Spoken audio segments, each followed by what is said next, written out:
Transportation Secretary Pete Buttigieg. Secretary Buttigieg, thanks for joining us this morning. Let's play off what Jamie Dimon was just saying there. He says he sees storm clouds coming. Elon Musk is worried about the future of the economy. Larry Summers, former Democratic Treasury Secretary, is worried about a recession later this year as well. Is that what Americans should be braced for? Well, right now, what we are doing is preparing for the road ahead, where you're not going to see this kind of swift, red-hot, wildly fast economic growth that we had over the last year or so, but still expecting strong economic growth and working to keep it that way. Now, look, whether we're talking about growth or whether we're talking about inflation, one very important principle right now that this administration takes seriously and respects is to allow the Fed to do its job. But the administration and Congress have a job to do as well, and that is to support growth in this economy, including issues on the supply side of our economy, like making sure our supply chains are stronger, making sure that we invest in the capacity, both physical and human, of our economy to keep up with demand, and taking action where we can to lower costs for American families. And there are a number of things that the president has proposed that we do that Congress could do. Lowering the cost of insulin, lowering the cost of childcare, lowering the cost of housing, things that would make a difference, no matter what's happening macroeconomically, would make life easier for Americans who are facing these economic question marks right now. We just saw in Rebecca's piece President Biden saying he's doing everything he can. He believes he's doing everything he can on his own to combat inflation. But Democratic Congressman Ro Khanna disagrees. He's saying there's way more we can do. He wrote that in the New York Times, way more we can do right now to stop inflation, including having various departments. The Department of Energy buy up more petroleum, Department of Agriculture buy up more food, buy up surplus baby formula. Should the president set up the kind of task force that Congressman Khanna is talking about and start to make those purchases? Well, look, the president's made clear that inflation is his top economic priority, and he's laid out a very clear strategy for doing that. I'm sure additional ideas will be welcomed, especially when they're ideas that come in good faith. But right now, the president has a very clear plan. Now, unfortunately, from the other side of the aisle, what we're seeing is not very much by way of concrete ideas, right? We've heard something from Senator Rick Scott about raising taxes on lower and middle income Americans. There's a continued push to reduce or to remove the ACA. And you have, continued culture wars. But, what we have in the administration and working with partners of our in Congress who are coming through with a number of good ideas is to continue to take the steps that are needed, both on the price side and on the growth side, to keep our economy strong.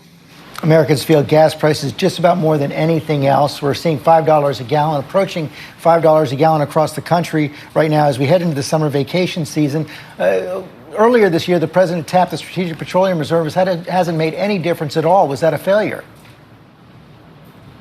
Well, look, I don't think it's correct to say it hasn't made any difference at all. This is an action that helped to stabilize global oil prices. The action the president took around ethanol, introducing additional flexibility there, that's having an effect on prices in the Midwest. But we also know that the price of gasoline is not set by a dial in the Oval Office. And when an oil company is deciding hour by hour how much to charge you for a gallon of gas, they're not calling the administration to ask what they should do. They're doing it based on their goal of maximizing their profits. It's been very striking right now to see these oil companies who have become almost ridiculously profitable. And you hear these oil executives on the record talking about how they're not going to increase production. Why would they? They're doing great right now. It's why the president has called for a use it or lose it policy, where if you're sitting on these thousands of permits like these oil executives have been, and you're not doing anything with them, then you're going to be held accountable for that. Now, so far, congressional Republicans have blocked action to do something like that, but we think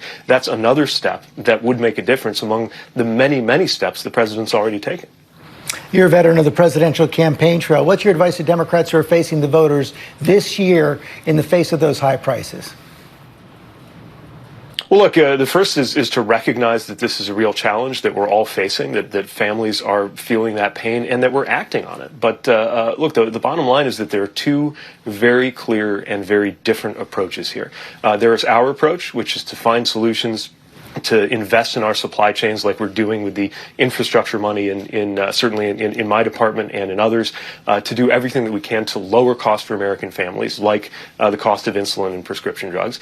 And then there's the other path that congressional conservatives have put forward, which doesn't really speak much to inflation. It's raising taxes on lower and middle class families, making a lot of political hay out of the very real challenges that families are feeling, and going to war with Mickey Mouse. So there's a very clear difference in strategies here against some very challenging economic problems. And by the way, you can also look at the track record of where we've gotten over the course of the last year. Of course, we have challenges right now, but look at where this administration began, where there was a very real risk of recession, if not depression, and an American Rescue Plan that has made enormous differences in communities across the country. Pretty much any mayor I talk to talks about the different investments that they're making in their community thanks to that. And along with that, extraordinary job growth, exceptionally low unemployment, increases in income for American families. That didn't just happen on its own. And the fact that unemployment is as low as it is right now would not have happened, I believe, if it were not for the actions that the president took and the actions that Congress did move through and pass, like the rescue plan and what we're increasingly going to see the benefits of, this infrastructure law. A lot of people didn't think you could do anything on a bipartisan basis, but this president did it, and there are a lot of people in Congress who were part of that who have a lot to be proud of. You are coming to us from South Bend. You're the former mayor of that town. Let me ask you a version of the question I just asked Chris Christie on our roundtable. In the wake of this epidemic of deadly gun violence, if you were still mayor of South Bend right now, what would you be doing? Well, the worst part of the job of being mayor is talking to families of people who have lost their loved ones and knowing that nothing you can do will bring those loved ones back. We have a horrific scourge of gun violence in this country. And, as mayor, as every mayor is doing around the country, you take the steps that you can to reduce community violence, to invest in partnerships, to make sure that you've taken the steps you can locally. But you're also looking at Washington to say, will anything be different this time? Will we actually acknowledge the reasons why we are the only country, the only developed country, where this happens on a routine basis? And the idea that us being the only developed country where this happens routinely, especially in terms of the mass shootings, is somehow a result of the design of the doorways on our school buildings, is the definition of insanity, if not the definition of denial. Pete Buttigieg, thanks for your time this morning.